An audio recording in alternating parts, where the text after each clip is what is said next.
Domestic animal அப்படின்னா என்னது? வீட்டில் வளர்க்கக்கூடிய அனிமல். வைல்டு அனிமல்ஸ்னால் காட்டு அனிமல். அதை வச்சு கூட நீங்கள் ஈஸியாக ஞாபகம் வச்சுக்கலாம். கிராஸ் டொமஸ்டிக் ப்ராடக்ட் அப்படின்னா ஒரு நாட்டோட எல்லைக்குள்ளே உற்பத்தி செய்யப்படக்கூடிய பொருட்கள் தான் கிராஸ் டொமஸ்டிக் ப்ராடக்ட். அதே நேரத்தில் கிராஸ் நேஷ்னல் ப்ராடக்ட் அப்படின்னா ஒரு நாட்டில் உற்பத்தி செய்யக்கூடிய பொருட்கள் தான் அந்த நாட்டில் இருக்கிறவங்க வேறு எங்கேயாவது போய் அகாமடேட் ஆகி எங்கேயாவது போய் நம்ம வேலை பார்த்து அனுப்பிவிடலாம். அது நாட்டுக்கு கிடைக்கக்கூடிய வருமானம். டொமஸ்டிக் ப்ராடக்ட்னால் இந்தியாவோட மேப் இருக்குல்ல, இந்தியா மேப், அந்த பரப்புக்குள்ளே வாழ்ந்துக்கிட்டு அவங்களாலேயே உற்பத்தி செய்யப்படக்கூடிய அந்த உற்பத்தி செய்யக்கூடிய குட்ஸ் அண்ட் சர்வீஸோட அந்த மார்க்கெட் வேல்யூ ஒரு வருஷத்துக்கு ஒரு தடவை கால்குலேட் பண்ணுறோம். நம்ம வீட்டுக்கு மாதம் மாதம் கால்குலேட் பண்ணுற மாதிரி நாட்டுக்கு வருஷத்துக்கு ஒரு தடவை தான் கால்குலேட் பண்ணுறோம். அப்போ அட் லாஸ்ட்டில் எவ்வளோ நமக்கு ப்ராடக்ட்ஸ் உற்பத்தி பண்ணியிருக்கிறோம், எவ்வளோ சேல் ஆகிருக்கு, ரெண்டையுமே சேர்த்து தான் நமக்கு இன்கமில் சேர்க்குறாங்க. இப்போ ஒரு ஸ்கூட்டர் நம்ம எடுத்துக்கலாம், ஹீரோ ஹோண்டா பைக்கு. ஸோ மாதம் ஒரு 1000 பைக்கு உற்பத்தி பண்ணுறாங்க, ப்ரொடியூஸ் பண்ணுறாங்க அப்படின்னா 12 மாதத்துக்கு 12,000 பைக்கு வந்து அவங்க உற்பத்தி பண்ணியிருப்பாங்க. அதில் 10,000 பைக்கு விற்றுருக்கலாம், 2,000 பைக்கு விற்காமல் இருக்கலாம். ஸோ இப்போ நம்ம கால்குலேட் மெஷர் பண்ணும்போது, இன்கம் மெஷர் பண்ணும்போது நம்ம 12,000 பைக்கையும் தான் நம்ம மெஷர்மெண்ட்டுக்கு எடுப்போம். ஏன்னா அது விற்கிதோ இல்லையோ ப்ரொடியூஸ் பண்ணியாச்சு, அது என்றைக்கு இருந்தாலும் நமக்கு லாபம் தான். அதோட மதிப்பு, மார்க்கெட் வேல்யூ எவ்வளவோ அதை பொறுத்து தான் நம்ம கால்குலேட் பண்ணுவோம். இப்போ GDP cross domestic product, cross national product. அப்போ கிராஸ் நேஷ்னல் ப்ராடக்டில் என்ன எக்ஸ்ட்ரா ஆட் ஆகிருக்கும்? வெளிநாட்டிலேருந்து இருக்கக்கூடிய இன்கம், அதுதான் நெட் ஃபேக்டர் ஃப்ரம் அப்ராட் அப்படின்னு சொல்லுவோம். சரி, வாங்க பார்க்கலாம். Definition of GDP. The GDP is the market value of all the final goods and services produced in a country during the time period. நம்ம இயர்லி ஒன்ஸ் மெஷர் பண்ணிக்கிட்டு இருக்கோம். So market வேல்யூனா இப்போ தான் சொன்னேன், அந்த 2000 விற்காமல் இருந்துச்சுல பைக்கு, அதோட மார்க்கெட் வேல்யூவில் அதையும் நம்ம இன்கமுக்கு எடுத்துக்கிடுவோம். அடுத்து ஜிடிபிங்கிறது எது? C+I+G+X-M. இதுதான் இதோட ஃபார்முலா. ஸோ சிங்கிறது கன்சம்ஷன், எவ்வளோ நுகர்வு பண்ணுறோம், ஐனா எவ்வளோ இன்வெஸ்ட்மெண்ட் பண்ணுறோம், கவர்மெண்ட் எக்ஸ்பெண்டிச்சர் செலவு எவ்வளோ அது இருக்குது, அடுத்து எக்ஸ்போர்ட் மைனஸ் இம்போர்ட், எவ்வளோ இறக்குமதி பண்ணியிருக்கோம், எவ்வளோ ஏற்றுமதி பண்ணியிருக்கிறோம்.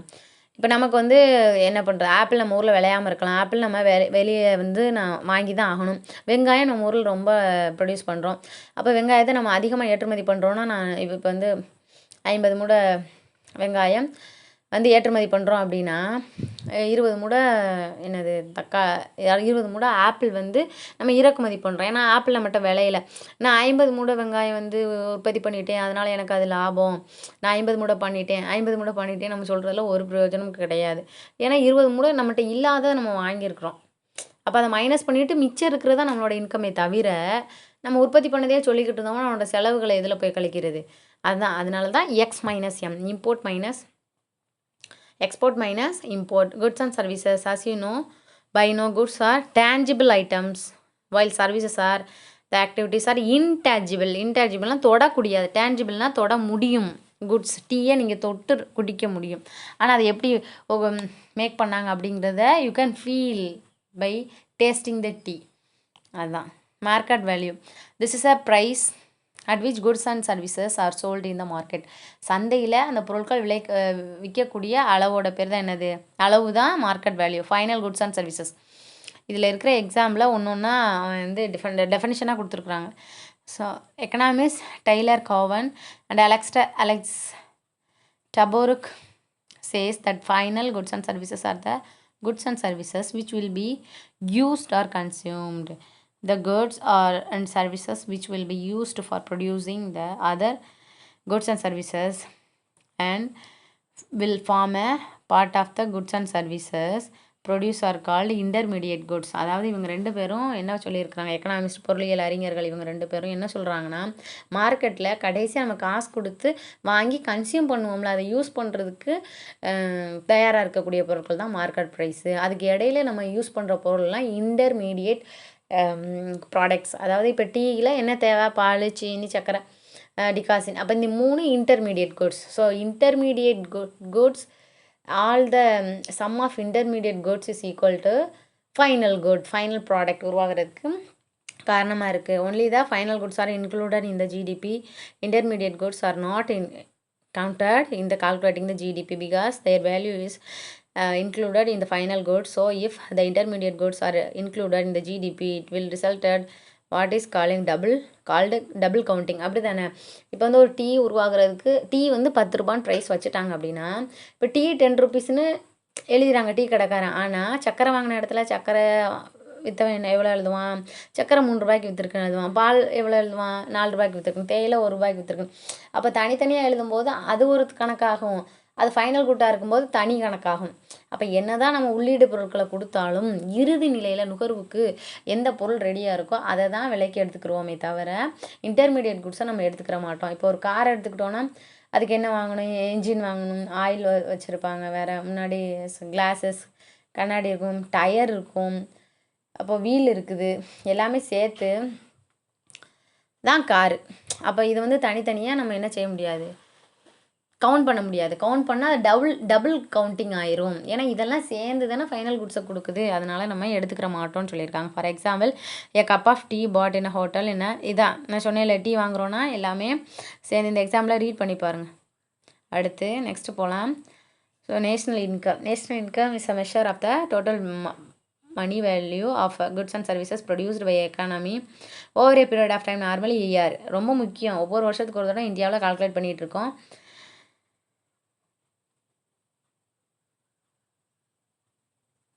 Commonly national income is called as gross national product, GNP or normal dividend. தேசிய வருமான ஈவு அப்படி சொல்கிறாங்க. மொத்த நாட்டு வருமானம் அல்லது தேசிய வருமான ஈவு. So various terms associated with measuring of national income. Gross national product. Gross national product is the total value of goods and services produced and income received in a year by domestic resident of a country. It includes profits earned from capital invested abroad. So gross நேஷ்னல்னால் ஒரு நாட்டின் வருமானம். அப்போ நாட்டு மக்களால் கொடுக்கப்படக்கூடிய வருமானம். அந்த நாட்டு மக்கள் இங்கே இருக்கலாம், அப்ராட்லேயும் இருக்கலாம், வெளிநாட்டிலையும் இருக்கலாம். ஸோ அதே தான் இங்கே ஜிஎன்பி. அங்கே பாருங்கள், நம்ம ஜிடிபி பார்த்தோம்ல, GDP equal to C plus I plus G plus X minus M. அதே தான் இங்கே GNP is equal to C plus I plus G plus X minus M and plus NFIA net factor income from abroad. வெளிநாட்டிலேருந்து கிடைக்கக்கூடிய வருமானங்கள். இப்போ நான் உங்கள்கிட்ட ஒரு கொஸ்டின் வைக்கிறேன். ஜிடிபி கால்குலேட் பண்ணும்போது ஜிடிபி அதிகமாக இருக்குமா, ஜிஎன்பி அதிகமாக இருக்குமா? ஜிஎன்பி தான் அதிகமாக இருக்கும். ஏன்? வெளிநாட்டிலேருந்து வரக்கூடிய காசு அதிகமாக இருக்குதுல்ல. நம்ம ஊரில் ருப்பீஸில் தான் நம்ம கால்குலேட் பண்ணுறோம். ஆனால் ஜிஎன்பி வெளியேருந்து வரக்கூடிய அமௌண்ட்டு டாலரில் அவங்க நமக்கு ட்ரான்ஸ்ஃபர் பண்ணுவாங்க. அப்போ ருப்பியாக கிடைக்கும்போது நமக்கு அதிகமாக தான் கிடைக்கும். ஆனால் இப்போ which is the best way to calculate the method of national இன்கம்னா நம்ம ஜிடிபியை தான் சொல்லணும். ஏன்னா நம்ம நாட்டோட வருமானம் எவ்வளவோ அவ்வளோ தானே. பணக்காரங்களாகிட்டே போகிறாங்க. ஆனால் அந்த ஏழைக்கு அந்த காசு கிடைக்குதா? இல்லை, ரொம்ப கஷ்டம்தான் அவங்களுக்கு கிடைக்கிறது. படிச்சுட்டு எவ்வளோ பேர் வேலை இல்லாமல் இருக்கிறாங்க. நம்ம அப்படி இருக்கும்போது எங்கள் நாட்டோட இன்கம் இவ்வளோ அப்படின்னு நம்ம மார்த்தட்டி சொல்கிறது ரொம்ப என்ன சொல்கிறது, அது வந்து ஒரு ஏற்பதற்கு ஏற்றதாக இல்லை. மன திருப்தியும் தர மாதிரி இருக்காது. அடுத்தது போனால் ஜிடிபியோட எக்ஸ்ப்ளனேஷன் நம்ம மேலேயே பார்த்துட்டோம். அது என்னது, ஒரு நாட்டோட குட்ஸ் அண்ட் சர்வீசஸ் ஒரு வருஷத்துக்கு எவ்வளோ இருக்குது இன்கம், அவ்வளோதான். அப்போ என்எஃப்ஐஏ அந்த net factor income from abroad அது இருந்துச்சுன்னா அது ஜிஎன்பி.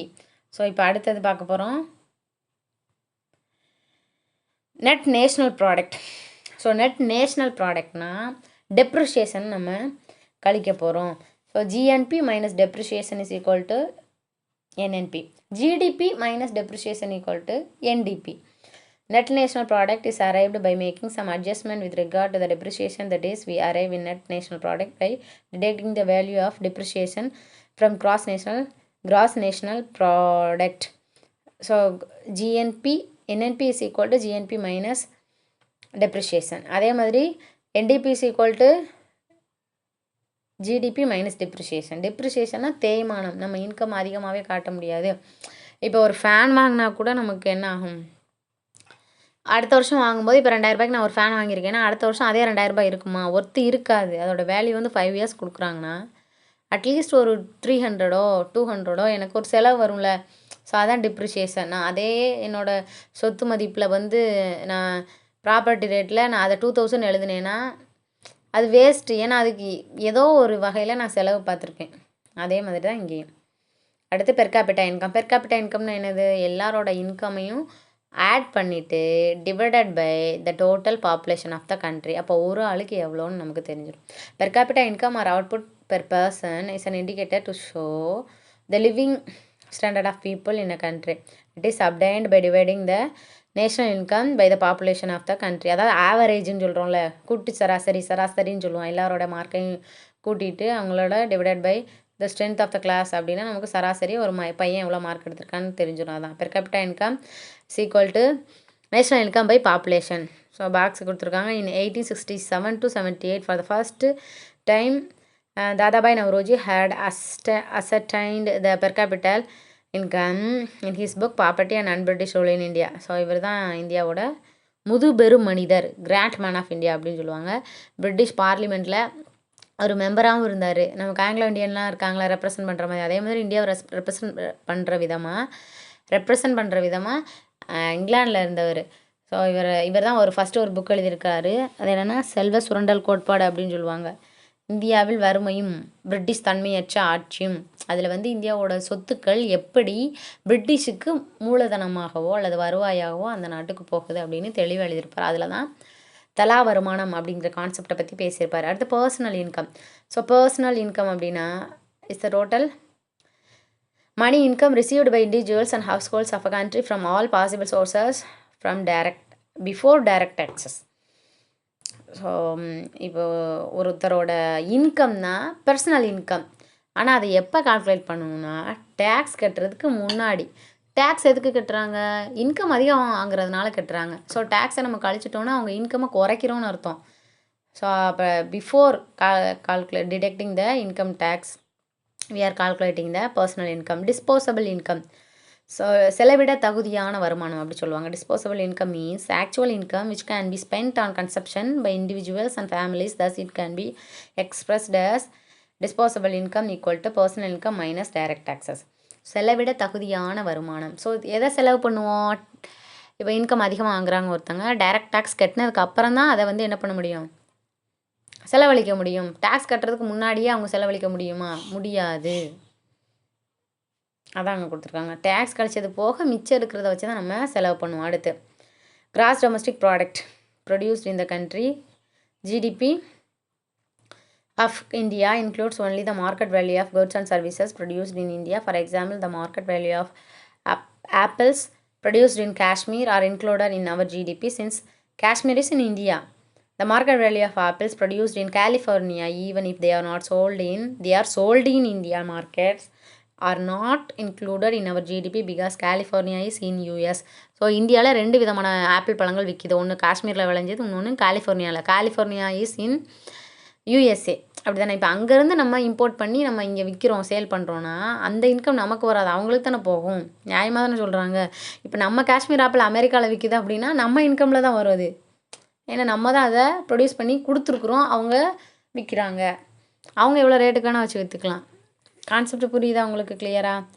ப்ரொடியூஸ்டு டியூரிங் எ டைம் பீரியட், அது 1 இயர் தான். The GDP of a country measures the market value of goods and services produced only during the specified time period. The goods and services produced in earlier periods are not included. So போன வருஷம் இவ்வளோ இருந்துச்சு உற்பத்தி பண்ணோம் அப்படின்னு போன வருஷத்துக்கு இதெல்லாம் நம்ம மெஷர் பண்ண மாட்டோம். இந்த வருஷத்துக்கு எவ்வளவு பிஸ்னஸ் இயர் தெரியும் உங்களுக்கு. எப்போது? April 1 to March 31. நமக்கு நியூ இயர், இப்போ இங்கிலீஷில் நியூ இயர் என்ன சொல்லுவோம்? January to December. Academic year என்ன சொல்கிறோம்? June to April. May month நமக்கு சம்மர் ஹாலிடே சொல்கிறாங்க. அதே மாதிரி பிஸ்னஸ்க்கு இயர் என்னது? April 1 to March 31. ஸோ அது வேறு இருக்கும். அப்போ அந்த பீரியட்குள்ளே தான் அவங்க என்ன பண்ணுவாங்க? மெஷர் பண்ணுவாங்க. அடுத்து பாருங்கள். India GDP is measured both annually and quarterly. வருஷத்துக்கு ஒரு தடவை கால்குலேட் பண்ணுறாங்க. குவார்ட்டர்லினா 3 months once அப்படி. இந்த annual GDP is for financial year which is from April 1st of say 2017 to March 31st 2018. The modern concept of GDP was first developed by Simon Kuznets for a US Congress report in 1934. ஸோ அமெரிக்காவில் தான் Simon Kuznets அப்படிங்கிறவர் GDP அப்படிங்கிற ஒரு டேர்மையே உருவாக்கியிருக்காரு. Methods of GDP calculating. So 3 மெத்தடில் நம்ம வந்து நம்மளோட இன்கம்மை கால்குலேட் பண்ணலாம். எப்படி நம்ம செய்கிற செலவு எவ்வளவு அதை வச்சு என்ன பண்ணிடலாம், நம்மளோட இன்கம்மை நம்ம கண்டுபிடிச்சிக்கலாம். அப்படி இல்லைன்னா இன்னொன்று, நம்ம எவ்வளோ ப்ரொடியூஸ் பண்ணுறோம், உற்பத்தி எவ்வளவு அதை வச்சு கண்டுபிடிச்சிக்கலாம். இன்னொரு மெத்தட் இருக்குது. அது என்னது, நம்மளோட செலவு மதிப்பு கூட்டு முறை 3 முறை கொடுத்துருக்குறாங்க. உற்பத்தி முறை, வருமான முறை, செலவு முறை. நம்மளோட இன்கம் எவ்வளோ இருக்குது அதை வச்சும் நம்ம ஜிடிபியாக கால்குலேட் பண்ணலாம். Expenditure approach.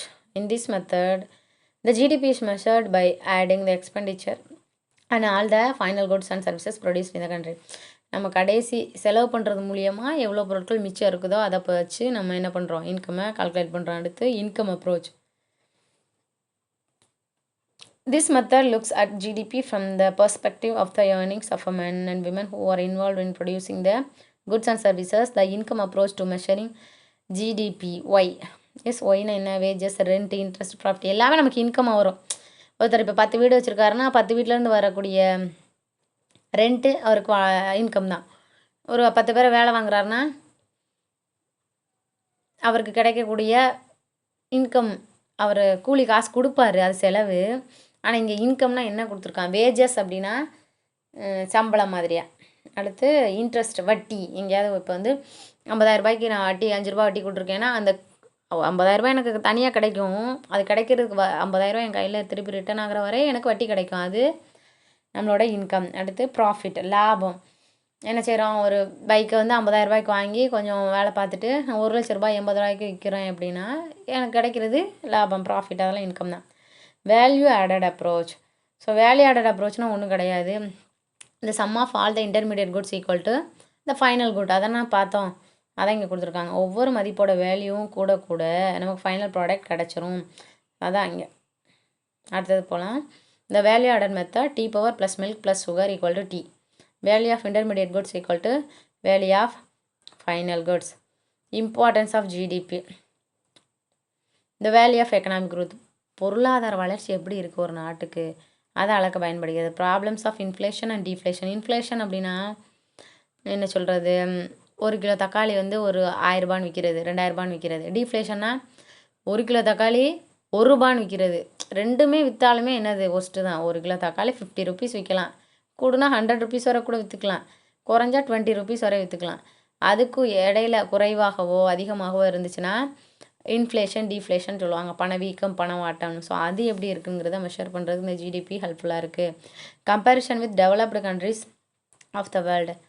டெவலப்டு கண்ட்ரிஸ் எப்படி டெவலப் ஆகிருக்காங்க, நம்ம எப்படி இருக்கோம், அதுக்கு நமக்கு ஹெல்ப்ஃபுல்லாக இருக்குது.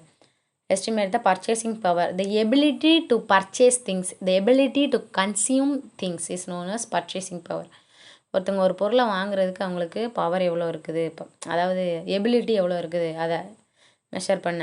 Study of public sector. பொதுத்துறை நிறுவனங்களோட வளர்ச்சி எப்படி இருக்குது. Guide to economic plan. So அடுத்த தடவை இந்த இடம் தான் நமக்கு ஃப்ளாப் ஆயிடுச்சு, அடுத்த தடவை நம்ம எப்படி இன்கம்மை கொண்டு வரது, அல்லது இந்த தடவை கொஞ்சம் நல்லா இருக்குது க்ரோத்து, இன்னும் க்ரோத் அதிகமாக கொண்டு வரதுக்கு என்ன பண்ண. அப்போ எல்லா பிளானிங்க்குமே இந்த ஜிடிபி தான் ரொம்ப முக்கியமாக இருக்குது. Limitation of GDP. ஸோ நிறைய பேரோட வேலைகளை நம்ம ஜிடிபியில் சேர்க்கறது இல்லை, அதான் இங்கே கொடுத்துருக்காங்க. Several important goods and services are left out the GDP. இந்த GDP includes only goods and services sold in the market. The services provide by parents to their children is very important, but it is not included in the GDP because it is not sold in the market. Likewise, clean air, which is vital for healthy life, has no market value and is left out of the GDP.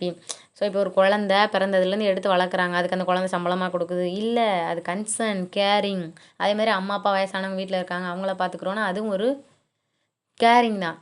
அப்போ அதை வந்து நம்ம என்ன பண்ண முடியாது, ஏன்னா அம்மாவோட பாசம் 5 ரூபாய்க்கு கடையில் கொடுங்க, அம்மா பாசம் எனக்கு வேணும்னு சொல்லி 10 ரூபாய்க்கு வாங்க முடியுமா, இல்லை அப்பாவோட கேரிங் கொடுங்க அப்படின்னு சொல்லி நம்ம வாங்க முடியுமா, முடியாது. அதுக்கெல்லாம் நமக்கு வேல்யூவே கொடுக்கல. நம்ம உயிரோடு வாழ்கிறதுக்கு சுத்தமான காற்று தேவை, ஒரு வெளிச்சம் தேவை, சன்லைட், இதெல்லாம் நமக்கு ஃப்ரீயாக கொடுக்குறதுனால ஜிடிபியில் மெஷர் பண்ணலாம். அதெல்லாம் மெஷர் பண்ணணும், ஏன்னா இதெல்லாம் சேர்ந்து தான் ஒரு மனிதனை இன்கம் கொண்டு வர்றதுக்குரிய ஆளாக மாற்றுது. GDP measures only quantity but not quality. ரொம்ப முக்கியம், எவ்வளோ அளவு ப்ராடக்ட் உற்பத்தி பண்ணியிருக்கோம் அப்படிங்கிறத மெஷர் பண்ணியதே தவிர அதோட குவாலிட்டி என்ன. இப்போ பைக்கு வந்து 10,000 பைக் நம்ம உற்பத்தி பண்ணியிருக்கோம் அப்படின்னா மிச்சம் 8000 பைக் இருக்கா, மிச்சம் 10,000 பைக் இருக்கா, எவ்வளோ விற்கலை, எவ்வளோ சேலாக இருக்கா, அதை தான் பார்க்குறோமே தவிர எவ்வளோ நாள் அந்த பைக் ஓடும், 20 வருஷம் ஓடுமா, அதோட வேரண்டி எவ்வளவு அப்படிங்கிறத பார்க்குறது இல்லை. இந்த 1970s, schools and banks did not permit the use of ballpoint pens. This is because the ones available in India were of very poor quality. Since then, not only has been substantial increase in the quantity of ballpoint pens produced in India, but their quality has also improved a lot. The improvement in quality of goods is very important, but it is not captured by the GDP. And the GDP does not tell us about the way of income distributed in the country. The GDP of the country may be growing rapidly, but income may be distributed so unequally that only a small percentage of people may be benefited from it. ரொம்ப முக்கியமான point இது. வேலை இல்லாமல் படித்து முடிச்சுட்டு வேலை செய்வதற்குரிய விருப்பமும் தகுதியும் திறமையும் இருந்தும் கூட வேலை கிடைக்காம ரொம்ப அவங்களோட தகுதிக்கு தரம் குறைந்த ரொம்ப கூலி வேலை செய்யக்கூடியவங்க நிறைய பேர் பார்த்துருப்பீங்க. ஸோ அவங்க படிச்சுட்டாங்க, அவங்க இந்த வேலைக்கு தான் போவாங்க, இந்த சேலரிக்கு தான் போவாங்கன்னு மெஷர்மெண்ட் பண்ணலாம். ஆனால் அவங்களோட இன்கம் எவ்வளோவா இருக்கும், அதுக்கெலாம் ஒரு நல்ல கவர்மெண்ட் அமைஞ்சால் தான் முடியும். அடுத்து பாருங்க, இந்த GDP does not tell us about kind of life of people are living. A high level of per capita income GDP can go in hand with very low health condition of people, an undemocratic political system, high pollution and suicide rate. So மக்களோட suicide rate எவ்வளோ இருக்குது, அவங்களோட life rate எவ்வளோ இருக்குது, அவங்களோட வாழ்நாள் விகிதம் எவ்வளோ இருக்குது, அதுக்கு சந்தோஷமாக இருக்கணும், நிறைய திங்ஸ் இருக்குது, அதெல்லாம் நம்ம ஜிடிபியில் இன்க்ளூட் பண்ணலை. Estimation of GDP. ஸோ யார் ஜிடிபியை மெஷர் பண்ணுறாங்க? The general statistical organisation under the ministry of statistical department. புள்ளியியல் துறை, மத்திய புள்ளியியல் துறைன்னு சொல்லுவோம், அவங்க தான் it keeps the records. Its process involves conducting an annual survey of industries and compilation of various indexes like the index of industrial production and consumer price index. So நிறைய இண்டெக்ஸ்னால் அறிக்கைகள், உலக அளவில் நம்ம எத்தனாவது இடத்துல இருக்கோம் அப்படிங்கிறத தயாரித்து கொடுக்குறாங்க. Composition of gross domestic product. Indian economy is broadly divided into 3 sectors: primary sector, secondary sector and tertiary sector. Primary sectorனா இயற்கையோடு இணைந்தது. ஆடு மாடு கோழி வளர்க்குறது, சுங்கத்தொழில், மைனிங் பண்ணுறது, மரம் வெட்டுறது, அப்புறம் என்ன சொல்கிறது, அக்ரிகல்ச்சர் ப்ராக்டிஸ் பண்ணுறது, எல்லாமே என்னதான் ப்ரைமரி செக்டார். இந்த செகண்டரி செக்டாருங்கிறது ப்ரைமரி செக்டாரை பேஸ் பண்ணி இருக்கும், இண்டஸ்ட்ரியல் செக்டார். ஸோ இப்போ காட்டன் மேக் பண்ணுறது ப்ரைமரி செக்டார் அப்படின்னா, ப்ரொடியூஸ் பண்ணுறது ப்ரைமரி செக்டார்னா, when it become dress it is a secondary sector. அதான் agriculture sector is known as primary sector, in which agricultural operations are undertaken. Agriculture based allied activities, production of raw material such as cattle farming. கேட்டில்னா என்னது, கால்நடைகள் வளர்க்கிறது, fishing, mining, forestry, corn and coal etc. are also undertaken. Secondary sector is a secondary sectors in which the goods and services, goods and commodities are produced by transforming a raw materials. Important industries are iron and steel industry, cotton industry, jute industry, sugar, cement, paper, petrochemicals, automobiles. automobilesனா car, machines சம்மந்தப்பட்டது. இது எல்லாமே second sector. Tertiary sector or service sector.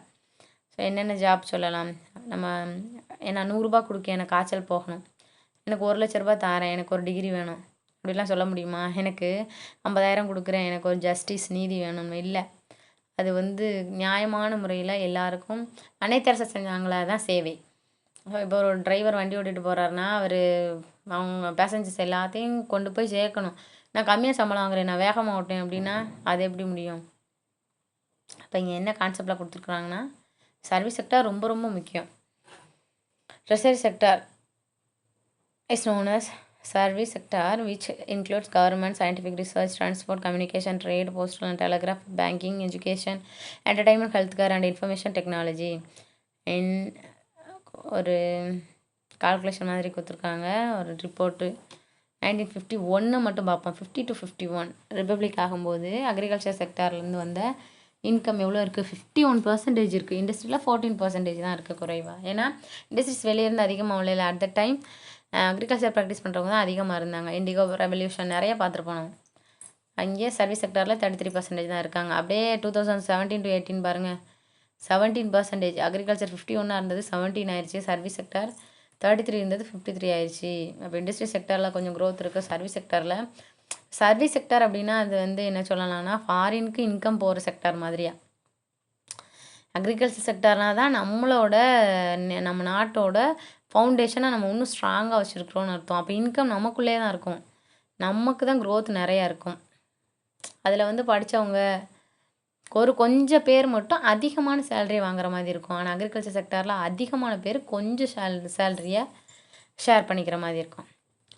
In the 20th century, economists began to suggest that in traditional treasury services could be further distinguished from quaternary and quinary service sector.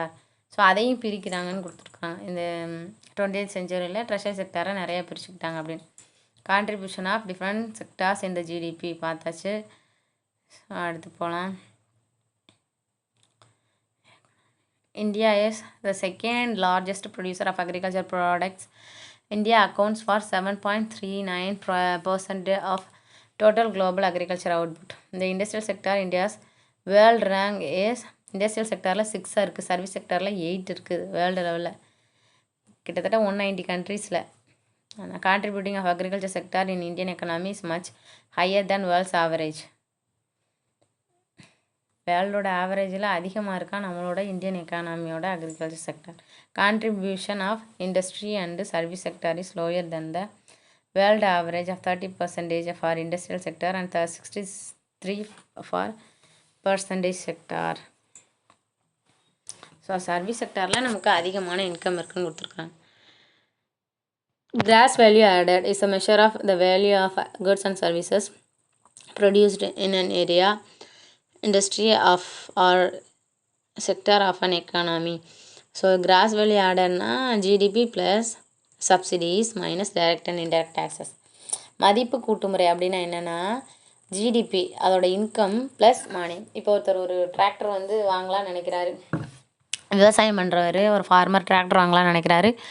50,000 ரூபாய் நம்ம வச்சுக்கிட்டோம் அப்படின்னா ஒரு 10,000 என்ன பண்ணுவாங்க, கவர்மெண்ட்டு நிதியாக கொடுக்கும். அந்த கவர்மெண்ட்டு மானியம் மாதிரி கொடுக்கும். அது கவர்மெண்ட்டோட திட்டங்கள் பாலிசிஸில் வந்துடும். இவருக்கு வந்து அந்த 10,000 ரூபாய் போனஸ் மாதிரியா. ஆனால் அதோட மதிப்பு எவ்வளோ, டிராக்டரோட மதிப்பு வந்து 40,000 நம்ம சொல்ல முடியாது, 50,000 தான். அந்த 10,000 ரூபாயை அவங்க ஷேர் பண்ணிக்கிறாங்க. 1/5 போர்ஷனை கவர்மெண்ட் ஷேர் பண்ணிக்கிறது. அப்போ வேல்யூவில் இதை நம்ம எதை சப்சிடிஸை ப்ளஸ் பண்ணிவிட்டு டைரக்ட் டேக்ஸை என்ன பண்ணுறோம், மைனஸ் பண்ணுறோம். அடுத்து பாருங்கள், economic growth and development as per the economics. இவர் வந்து ரொம்ப முக்கியமான ஆள், அமர்த்தியா குமார் சென் அப்படி சொல்லுவாங்க. இவர் வந்து நோபல் ப்ரைஸ் வாங்கியிருக்கிறாரு. எதுக்கு, எக்கனாமிக்ஸுக்காக. He belong to India. Economic growth is one aspect of economic development. Also, United Nations see it like this economic development focus not only on mass materialistic need, but its focus on the overall development or rise in the living standards. இப்போ இவர் என்ன சொல்கிறாரு, அமெரிக்காவில் உள்ள எக்கனாமிஸ்ட்டும் அதான் சொல்கிறாங்க. National income அல்லது பொருளாதார வளர்ச்சி என்பது ஒரு மனிதனோட கார் வாங்கினா வீடு வாங்கினா அப்படின்னு ப்ராப்பர்ட்டியை மட்டும் பேஸ் பண்ணி இருக்கக்கூடாது, ஓவரால் டெவலப்மெண்ட்டாக இருக்கணும், அவனோட வாழ்க்கை தரம் உயர்ந்து இருக்கணும் அப்படின்னு சொல்லியிருக்காங்க. அடுத்து economic growth, it is a quantitative measure which considers the rise in the output produced in an economy or nation in a particular period in its monetary value. மானிட்டரினா பணத்தோட மதிப்பில் அந்த நாடு எவ்வளோ க்ரோத் ஆகிருக்குது, வளர்ச்சிட்டு இருக்குது அப்படின்னு சொல்லுவாங்க. The key parameters of economic growth in any economy are its gross domestic product and gross national product which helps in measuring the actual size of a economy. So GDP ஜிஎன்பியை தான் நம்ம measure பண்ணுறோம். Economic development projects a broader picture of an economy which takes into an account an increase in production level or output of an economy along with an improvement with the living standards of a citizen. It focuses more on socio-economic factors that rather than the just quantitative increase in production. Economic development in an qualitative measure which measures improvement in technology, labor forms, reforms, raising living standards, broader institutional changes in an economy. So இங்கே என்ன சொல்கிறாங்கன்னா, economic growth அப்படிங்கிறது குவான்டிடேட்டிவாக இருக்கக்கூடாது, குவாலிட்டேட்டிவாக இருக்கணும், தரம் வாய்ந்ததாக இருக்கணும். Human development index is an apt tool to measure the real development of economy. அதாவது பொருளாதாரத்தை அளவிடுறதுக்கு மனித வளர்ச்சி குறியீடு ரொம்ப முக்கியம் அப்படின்னு சொல்கிறாங்க. இப்போ மனித வளர்ச்சி குறியீடு அப்படின்னா மனிதனோட வளர்ச்சி எப்படி இருக்குது அப்படிங்கிறதுல சொல்கிறது. பார்த்துடலாம். கிளாஸ் சீக்கிரம் முடிஞ்சிடும், இன்னும் கொஞ்சம் தான் இருக்குது.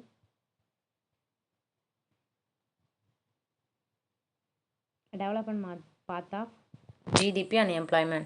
In the development path of India, it first undertook the policy of closed trade. This was to give the thrust to domestic industries and reduce dependence on foreign products and companies.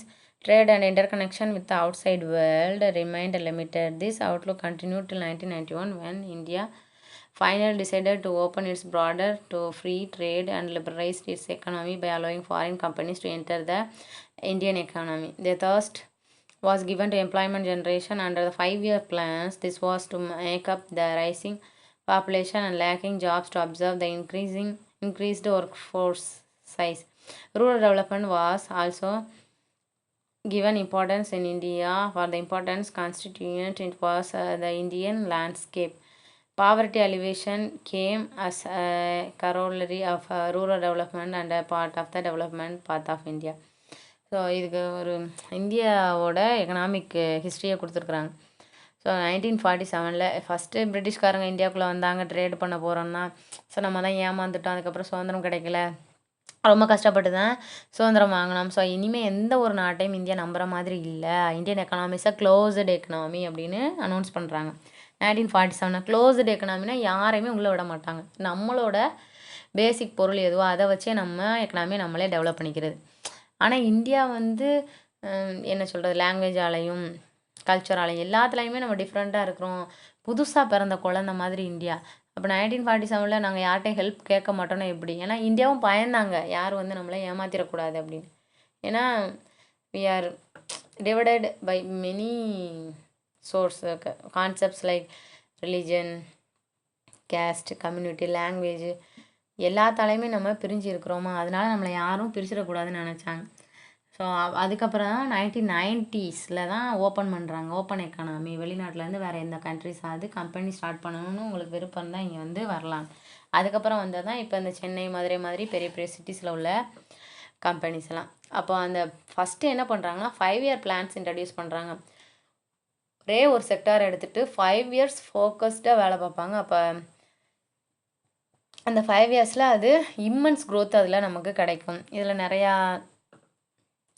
நிறையா plans வந்து failure ஆகிருக்கு, success ஆகிருக்கு, நம்ம எதுவும் சொல்ல முடியாது, அதோட கண்டிஷனை பொறுத்து தான். அப்புறம் 2015 கிட்ட தான் 2012 தான் அது வந்து 12ஓட முடிஞ்சிருக்கும், 12th 5-year பிளான் கிட்ட. அப்போ 2015 தான் அதை அபாலிஷ் பண்ணிவிட்டு நிதி ஆயோக் அப்படின்னு ஒரு சிஸ்டத்தை கொண்டு வந்திருப்பாங்க. நிதி ஆயோக்னா ஃபினான்ஸ் கமிஷன் மாதிரி, அது வந்து என்னென்ன திட்டங்கள் செயல்படுத்தணும் அப்படின்னு நாட்டுக்கு கொடுக்கும். ஸோ இங்கே 2 கான்செப்ட் கொடுத்துருக்காங்க. எக்கனாமிக் க்ரோத்னா என்ன, எக்கனாமிக் டெவலப்மெண்ட்னா என்ன. க்ரோத்னா வளர்ச்சி, என்ன சொல்கிறது, இப்போ 500 இன்கம் வாங்கியிருக்கேன் அப்படின்னா ஒரு 700 இன்கம் வாங்குறது அப்படி. எக்கனாமிக் டெவலப்மெண்ட் அப்படின்னா அந்த ஒரு 500 சம்பளம் வாங்குறீங்கன்னா ஒரு 1000 மாறுறது. காசு கூட்டுறது மட்டும் இல்லை, உங்களோட standard of living, health care, income, savings எல்லாமே அதிகமாக இருக்கும், ஒரு டெவலப்மெண்ட் இருக்கும் உங்கள்கிட்ட, அதுதான். ஸோ இந்த டிஃப்ரென்ஷியேட் பார்த்துக்கோங்க. அடுத்து the public sector was given significant importance. Private companies and industries were subject to strict regulation and standards. It was believed that the government was the sole protector of the people and would work towards social welfare. India has sustained rapid growth of GDP for the most of the last 2 decades. டிகேடுனா year of 10 years. So கடந்த 20 வருஷங்களில் இந்தியாவோட GDP ரொம்ப அதிகமாக இருக்குது. Per capita income have doubled in 12 years.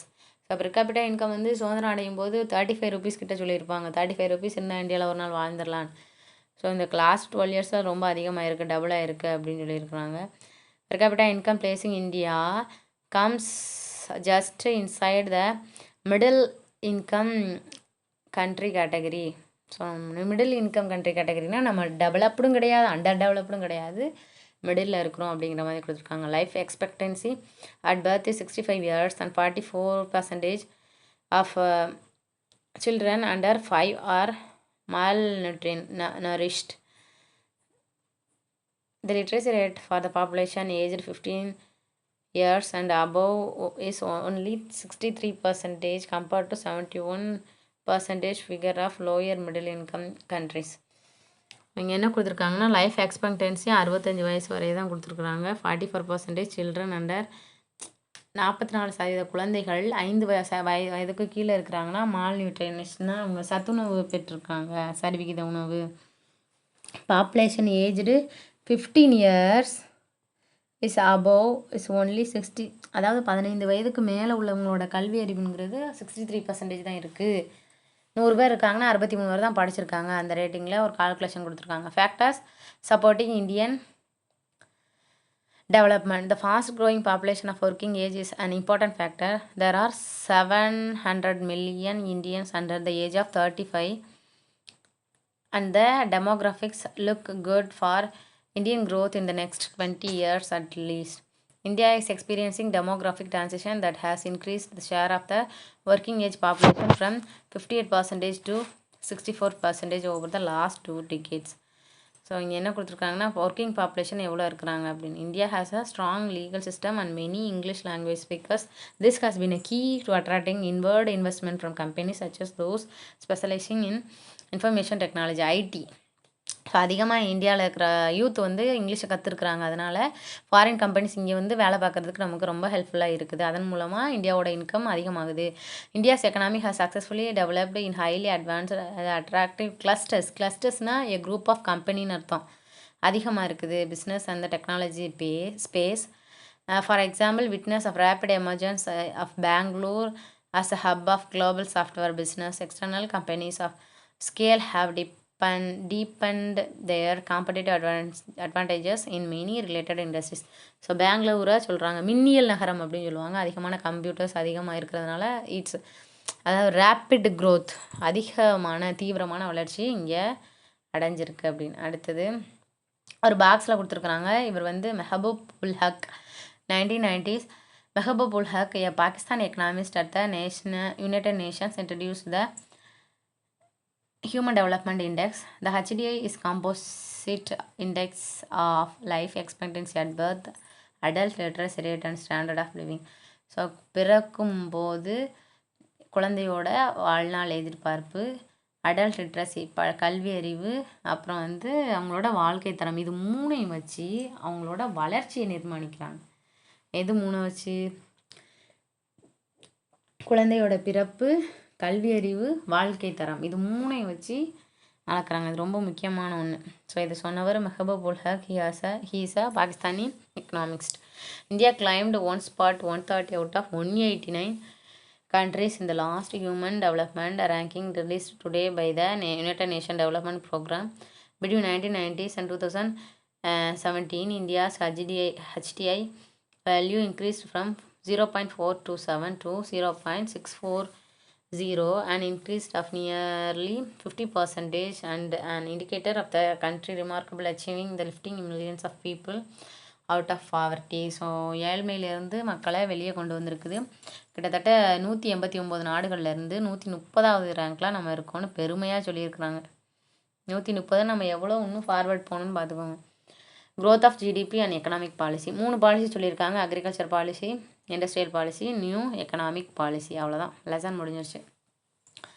So many economic policies have been framed by the government of India since independence. சுதந்திரம் கிடச்சிலேருந்தே நிறைய policies போட்டுட்டு வராங்க. Agriculture policy is the set of government decisions and actions relating to domestic agriculture and imports of foreign agriculture products. Some overarching themes include risk management and adjustment, economic stabilityனா நிலைத்த தன்மை, கரெக்டாக இருக்கணும், natural resources and environmental sustainability, research and development and market access for domestic commodities.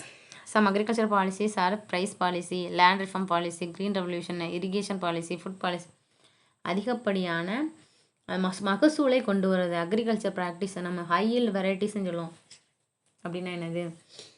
இப்போ மாடு எடுத்துக்கிட்டாலே வெளிநாட்டு மாடையும் இந்த நம்ம ஊர் மாட்டையும் கலப்பிடம் பண்ணிட்டு ஜெர்சி மாடெல்லாம் சொல்லுவாங்களே, அதிகமான பால் கறக்கும் அப்படின்னா, அதே மாதிரி தான் தாவரங்களையும் நம்ம பீட்டி கத்திரிக்காய் அப்படிலாம் சொல்லுவோம். சைஸ் பெருசாக இருக்கும். அப்படி நம்ம தரங்களை இன்க்ரீஸ் பண்ணுறதை விட கலப்பினத்தையும் நம்ம கொண்டு வந்து அதன் மூலியமாக மகசூலை பெருக்கிறது. அதுக்கு என்னென்ன தேவை? இரிகேஷன் மெத்தட், டேம் கட்டணுமா, தண்ணியை ஸ்டோர் பண்ணி வைக்கணுமா, அல்லது உரங்கள் கொடுக்கணுமா, பெஸ்டிசைட்ஸ் கொடுக்கணுமா, கவர்மெண்ட்லேருந்து லோன் கொடுக்கணுமா, அதெல்லாம் கொடுத்து நம்மளோட இன்கம்மை அதிகப்படுத்துறது. அதே மாதிரி தான் இண்டஸ்ட்ரியும். Industrial development is a very important aspect of any economy. It creates employment, promotes research and development, leads to modernisation and ultimately makes the economy self sufficient. ரொம்ப முக்கியம். நம்மளோட எனக்கு என்ன காசு தேவையோ அதை நானே உருவாக்கிறது, எனக்கு என்ன பொருள் தேவையோ அதை நானே மேக் பண்ணிக்கிறது. அதை போய் நம்ம இன்னொருத்தவங்கிட்ட கேட்கும்போது அவங்க என்ன டிமாண்ட் வச்சாலும் அதுக்கு நம்ம தலையாசிக்கிற மாதிரி இருக்கும். அதான் இங்கே கொடுத்துருக்கேன். In fact industrial development even boosted other sectors of the economy like the agriculture sector, the service sector. It is also closely related to the development of trade. Several industrial policies have been enacted since 1948. Industrial policy on large scale industries, example textile industry policy, sugar industry policy, price industry policy, industrial growth and small scale industry policy. So இங்கே என்ன கொடுத்துருக்காங்க? Small ஸ்கேல்னால் சிறு குறு வணிகம். அப்படி அதில் டெக்ஸ்டைல்னால் ஆடை வடிவமைப்பு, நம்ம ட்ரெஸ் இருக்குல்ல பட்டுத்துறை ட்ரெஸ்ஸில், டெக்ஸ்டைல்னால் நம்ம திருப்பூர் அப்படி சொல்லிக்கலாம். இப்போ அந்த ஊர் அது எதுக்கு ஃபேமஸாக இருக்குது? பின்னல் ஆடை நகரம்னு சொல்கிறோம். இன்னர் வேர்ஸுக்கு நிட்வேர்ஸுக்கு ரொம்ப அதிக ஃபேமஸாக இருக்கிற இடம்.